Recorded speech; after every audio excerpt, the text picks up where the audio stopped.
Nous sommes en direct avec une personne que vous reconnaîtrez peut-être, qui va se présenter sinon. Oui, je suis Colline Fay. Colline Fay, qui était détenue depuis le 17 novembre dernier dans les geôles de Dakar. Qu'est-ce que vous aviez fait d'horrible, Colline Fay, pour mériter cette détention? Alors, selon eux, beaucoup de choses. Mais on était simplement allés devant la Cour suprême le 17 novembre, montrer notre soutien pacifiquement. On était peu assis ensemble, attendre le verdict. Voilà. Mais l'heure de la ramasse a sonné. Il y a eu beaucoup d'arrestations ce jour-là. Beaucoup, et je suis persuadée que beaucoup de personnes se sont rassemblées là-bas ce jour-là. Mais c'est aussi dans la dynamique du pouvoir de montrer des espaces déserts, donner cette impression que le peuple a abandonné son corps, voilà, ce qu'ils aiment dire, alors que la vérité est autre. Donc, qu'est-ce qui vient de se passer? Colline Fay, citoyenne française iséroise de 26 ans, kinésithérapeute, militante, qui s'était installée au Sénégal il y a combien de temps?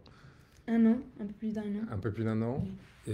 et qui travaillait là-bas, qui vivait comme quelqu'un de normal, une citoyenne tranquille. Donc se fait arrêter le 17 novembre dernier dans un contexte d'intense répression politique contre une force politique, le PASTEF, et un opposant en particulier, Ousmane Sonko, que j'ai par ailleurs l'honneur de défendre. Et elle se fait donc rafler. Et alors là, on vous accuse de quoi à ce moment-là, les autorités sénégalaises? À ce moment-là, acte et manœuvre à compromettre la sécurité publique, qui est le chef d'accusation pour, je pense, tous les manifestants, qui a préconduit à des mandats de dépôt qui sont interminables. Et, il y avait association de malfaiteurs avec voilà, 5 garçons. J'ai une forte pensée pour eux parce qu'ils sont toujours en détention. 5 garçons que je ne les ai jamais vus, je ne connaissais ni leur nom ni leur visage jusqu'à la détention. Mais voilà, on accuse de voilà, association de malfaiteurs Et avec des inconnus. qu'est-ce que vous encouriez comme peine? Bon, c'est voilà, des chefs quand même assez graves auxquels sont venus s'ajouter voilà, histoires d'espionnage, espionnage pour des puissances étrangères non identifiées, dont les messages n'ont pas été traduits. Enfin, voilà, des choses extravagantes, si je peux dire. Et Colline donc, est arrivée ce matin à Paris, libérée après donc 2 mois à la Maison des Femmes où vous étiez détenue avec combien de personnes?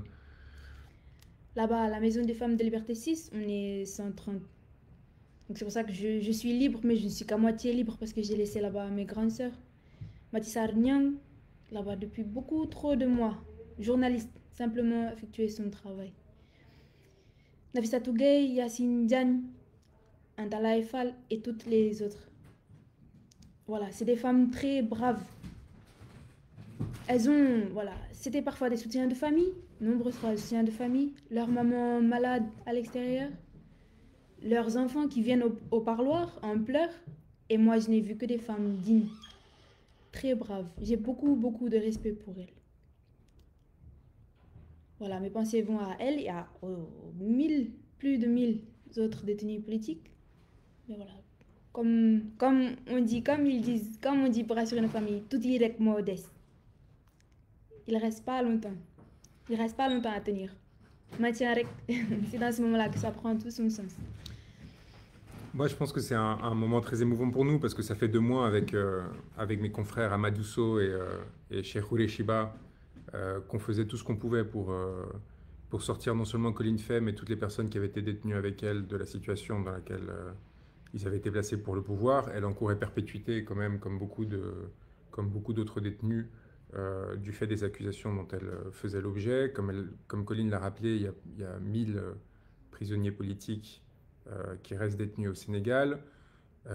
On est triste en fait qu'elle soit sortie seule, vraiment triste parce que c'est assez révélateur de ce qui est en train de se passer au Sénégal et soulagé évidemment pour elle individuellement, pour sa famille qui a été un peu prise en otage avec elle par le gouvernement.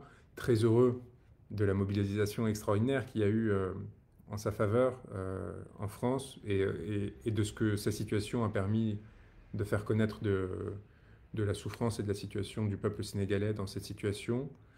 Ça, c'est vraiment des éléments qui me semblent cardinaux parce que enfin, moi, je suis très fier de vous avoir défendu parce qu'il y avait quelque chose d'un peu héroïque de votre côté, même de la façon dont vous avez traversé cette épreuve. C'est-à-dire que vous avez fait une grève de la faim pendant 9 jours ou 11 jours. C'était Oui, 9 jours. 9 jours. Vous aviez commencé aussi par une grève de la soif. Heureusement, on a réussi à vous convaincre d'arrêter parce que vous ne seriez pas là autrement. Et vous n'avez jamais demandé ou cherché des privilèges ou des passe-droits. Et vous êtes vraiment intégré à cette société sénégalaise où vous étiez rentré il y a un an. Vous aviez commencé à apprendre le Wolof, si j'ai bien compris. Je ne sais pas où ça en est ou si ça a avancé à ce niveau-là. Et, et on a vu naître en fait un mouvement en France de sensibilisation à travers Colline à ce qui était en train de se passer, encore une fois, qui est peut-être la plus belle façon d'exister en fait, c'est de servir d'autres personnes à travers soi. Donc on est très fiers de vous en fait, parce qu'il y a vraiment quelque chose d'assez beau qui s'est généré. Très fiers de tous ceux qui sont mobilisés, des milliers de personnes qui ont relayé les messages, qui ont été là, ont commenté, ont passé le mot, malgré dans un premier temps le silence des médias.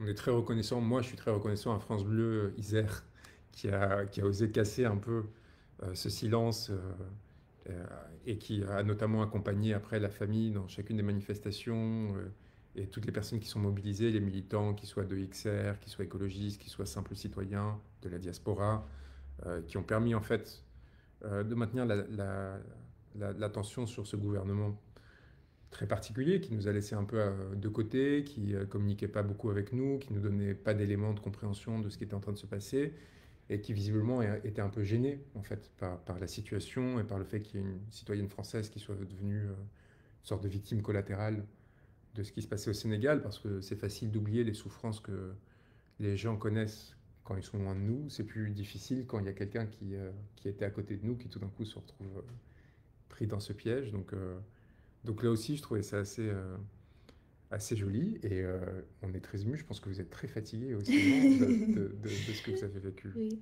Est-ce que vous voulez nous dire quelque chose, je ne sais pas, sur ce que vous avez vécu dans la prison, peut-être quelque chose que vous avez vu qui vous aurait marqué particulièrement, quelque chose que vous aimeriez faire connaître aux gens de ce que vous avez traversé pendant cette période qui vous viendrait à l'esprit comme ça, spontanément? Oui, déjà rapidement remercier vraiment du fond du cœur, même si je ne suis pas encore au courant de tout ce qui s'est passé, mais ça fait vraiment chaud au cœur, voilà. Toutes les mobilisations, au Sénégal, en France, en Espagne, je remercie vraiment chaque personne qui a apporté, voilà, son grain de sable. Et évidemment le travail des avocats, Maître Juan Blanco ici présent et Maître Korishiba, Maître Madousso. Leur soutien moral a été très très très important pour moi dans ce processus. La prison, bon, pour moi, les principales choses qui doivent être dénoncées, et qu'on sait déjà, mais la surpopulation carcérale, en fait, c'est pas tolérable. On parle de rebus, mais chez les femmes, c'est pareil. Moi, j'ai partagé mon matelas d'une seule personne pendant plus d'un mois avec une femme enceinte. C'est pas sûr. Là-bas, il y a plein d'enfants, entre 0 et 2 ans. J'ai vu de nombreux enfants faire leur premier pas dans la prison. La négligence médicale, il y a beaucoup de choses qui sont, voilà, qui sont à dénoncer. Moi, ce qui m'a touchée particulièrement, c'est la détermination des patriotes. Les conditions sont très difficiles et malgré ça, la détermination, en fait, la détermination augmente même avec la difficulté. Le peuple sénégalais est un très grand peuple. Je pense que c'est le journaliste Ayoba qui a dit ça. Mais il faut ne jamais croire, ne jamais vous laisser faire croire. Quand on dit que vous avez abandonné Sonko, abandonné le projet. Projet Birrela, c'est-à-dire, voilà, chacun fait dans la mesure qu'il peut là où il est. Mais j'ai vu beaucoup de détermination, malgré tous les risques, voilà, toute la répression, lourde répression présente au Sénégal. Et voilà, j'ai beaucoup de respect envers ce peuple et j'ai confiance. Tout direct, modeste, encore une fois. Moi, j'ai une grande fierté